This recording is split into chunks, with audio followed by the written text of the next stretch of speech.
El grupo, coordinado por Gabriela Ossenbach del Departamento de Historia de la Educación y Educación Comparada de la UNED, investiga los valores de ciudadanía que se han transmitido a los alumnos españoles a través de los manuales escolares desde la promulgación de la Constitución en 1978 hasta la actualidad.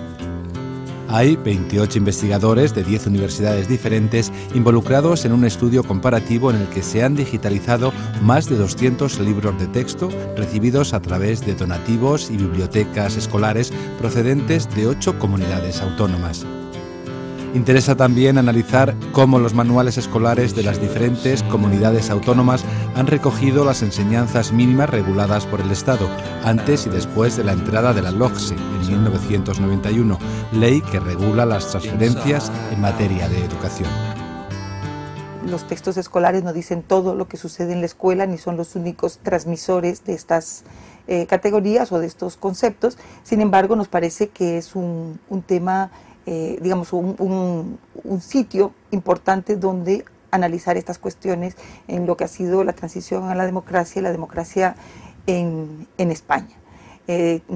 Queremos responder con ello también a ciertos, digamos, análisis que los medios de comunicación han hecho acerca de los libros escolares en los últimos años, y queremos aportar, digamos, un estudio metodológicamente, digamos, muy contrastado sobre realmente lo que ha sucedido durante todos estos años con los textos escolares. Los conceptos de ciudadanía han estado tradicionalmente enmarcados en las asignaturas del área de las ciencias sociales y de lengua y literatura. En el año 2006 se aprueba la Ley Orgánica de Educación, que establece una asignatura específica de educación para la ciudadanía y los derechos humanos. Uno tiene que interpretar qué concepciones se transmiten de ciudadanía, pero a través de un objeto que no se habla exactamente de ciudadanía, sino la forma que se interpreta determinados acontecimientos o episodios históricos, por ejemplo, la Revolución Francesa, o por ejemplo todo el fenómeno de las revoluciones liberales a principios, a mediados del siglo XVIII, digamos, es el modo de presentación de los temas es lo que nos permite a nosotros deducir de eso una concepción de ciudadanía que se transmite a través de los contenidos de los textos escolares.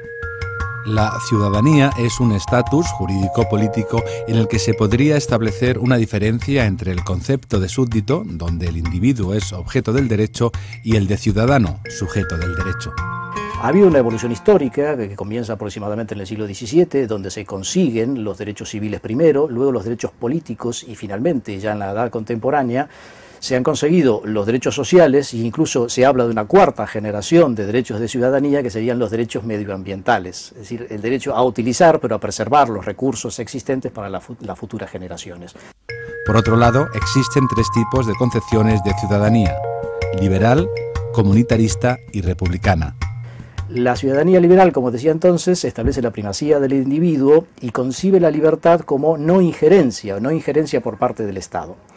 La ciudadanía comunitarista en realidad es una contestación frente a esto y concibe que la primacía es del grupo. Los individuos no se pueden realizar por sí mismos sino en un medio social, y por lo tanto el Estado no puede ser éticamente neutro, sino que tiene que tomar posición a favor de determinados valores.